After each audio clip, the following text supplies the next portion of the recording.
Hi, this is Lee, and this is a video of me painting Spiderman miniature from Marvel Zombies board game by CMON Games.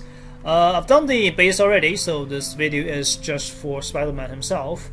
I've seen some experiments on the base, see how much I can achieve from those sculpted bases. So yeah, Marvel Zombies board game has all miniatures with sculpted base. That's a huge step forward for CMON, to be honest. And you can find a lot interesting Easter eggs on those bases. For example, on Zombie Captain America's base, you'll find Winter Soldier's arm, and then for the Zombie Winter Soldier, he's not with his arm. So it's a quite interesting crossover and Easter eggs you'll find. But you may not find some interesting Easter eggs on some miniatures. For example, Spiderman. It's complex, it's a quite nice diorama, but it does not contain much interesting informations related to Spider-Man. Anyway, the pose of this miniature is dynamic enough, yet not the best Spider-Man pose I've seen among all those officially licensed Spider-Man miniatures, but it is good enough. The details are very nice, and then the sculpture is, like I said, is dynamic enough, and then all those details on the base, the ruins are adding a lot of interesting visual to this character. But it does block some areas that you may or may not find annoying. If you're using primer, those tin or cans primer, you may find that the area right behind the left leg is blocked by the sign, which is annoying. You can still manage to prime it over, but there are other miniatures that just contains dead space, literally dead space you cannot reach, not even by brush or airbrush. Speaking of Thor, pretty much, and Doctor Strange. I think Thor can actually be reached. The area behind the cape can still be reached, but Doctor Strange contains absolutely dead space under the cape.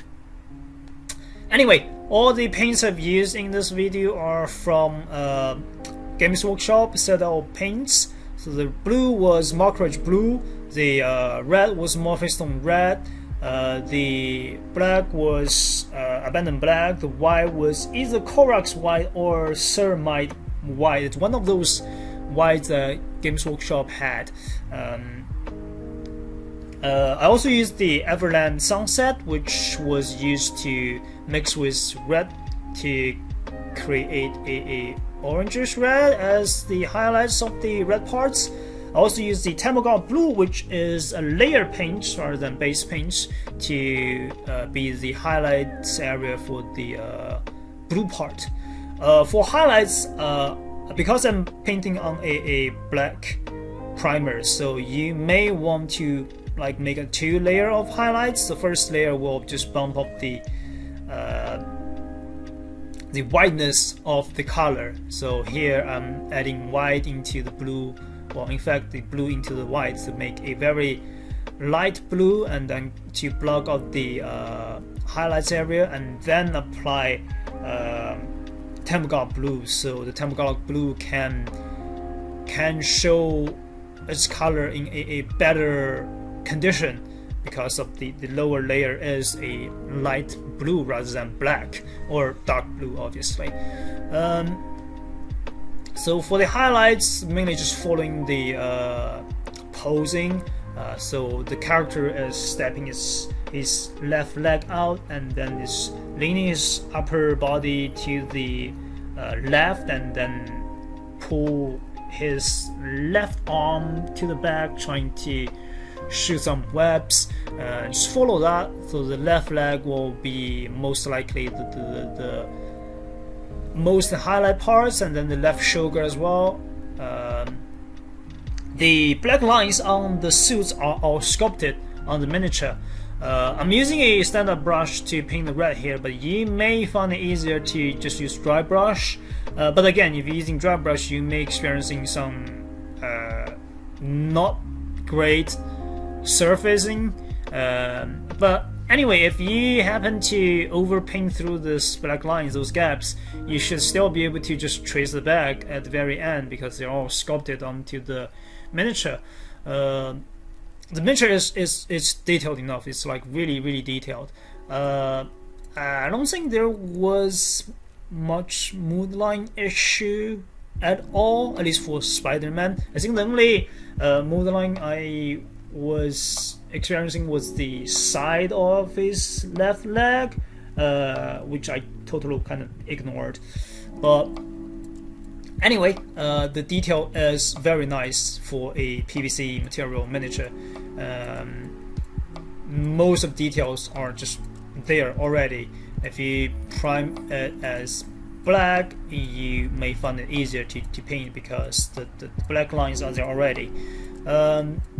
Alternatively, you can just ignore all the black lines because I think Big Child Creative's official artwork for Spider-Man here, they kind of ignored a lot black lines. I mean, they didn't exaggerate the black lines, but they still using some dark red to achieve the structure of it, which is obviously another way, probably a better way to paint this miniature. But anyway, I like those black lines. I tend to just exaggerate all those black lines, then show off the details the miniature has. Anyway, the lenses of the Spider-Man is a little weird if you're looking from the front view. It looks really nice from the side views, left view or right view, but it looks a little bit weird from front views. But the key is to, one of the most important thing to paint Spider-Man is the shape of the lenses. You want to make it like really sharp, really clear, so you may want to spend quite some time just to trace the shape of the lenses.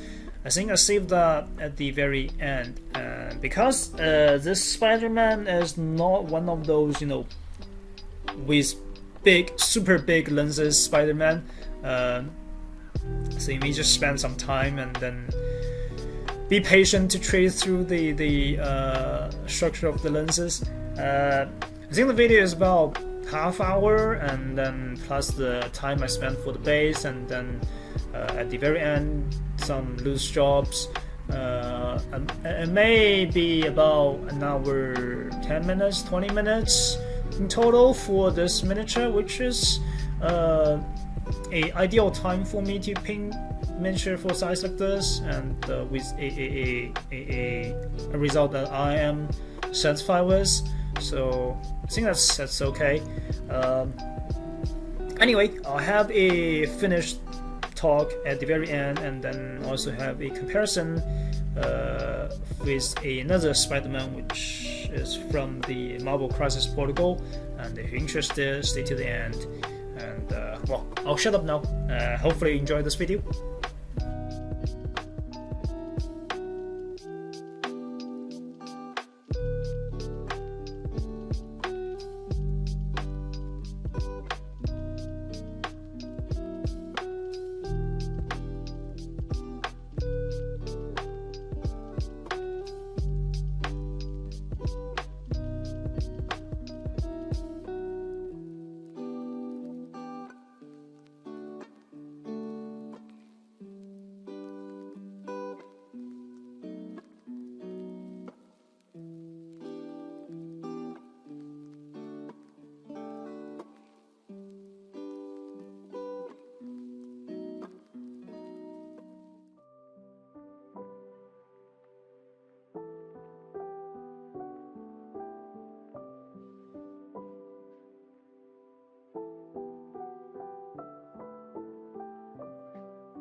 复习。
Alright, so this is what I end up with Spider-Man.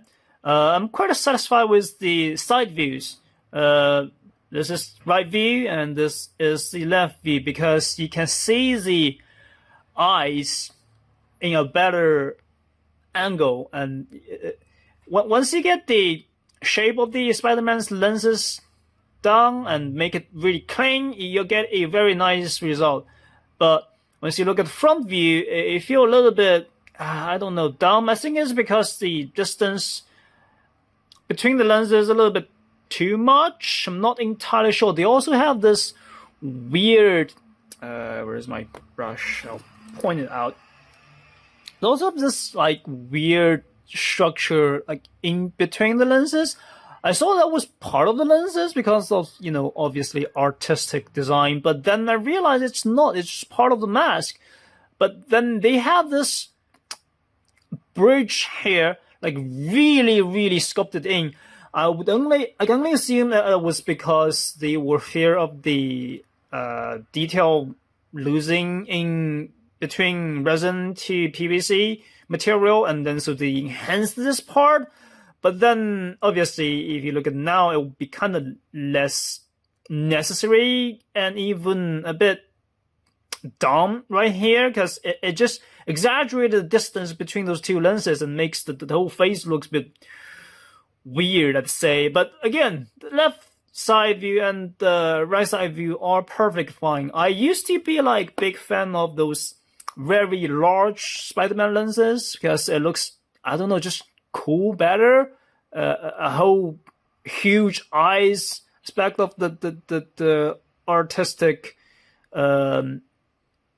appeal looks just better. But then once you get into those narrow, small, thin, long Spider-Man lenses, they are also very cool. Unfortunately, the front view does not do it justice. But I don't know, side view looks great. Anyway, that's Spider-Man. The base, I still have this, blue, Tempogar Blue. I believe that's the paint name. Yes, Tempogar Blue. Dry brush from the side. If you airbrush will be better. It can apply a specific lighting effects called OSL more correctly. But I don't have airbrush, so dry brush is just the alternative way to achieve this. This is not like properly lighting setup. It's not really, because if you look at it, the lighting does not really apply them to those areas correctly, because this should obviously be more affected, and this should also be less affected. It's just not correctly set up lighting, but it's just alternative way to add something. Add some color to fresh the side of the miniature, makes the back side or the just side of it looks less boring.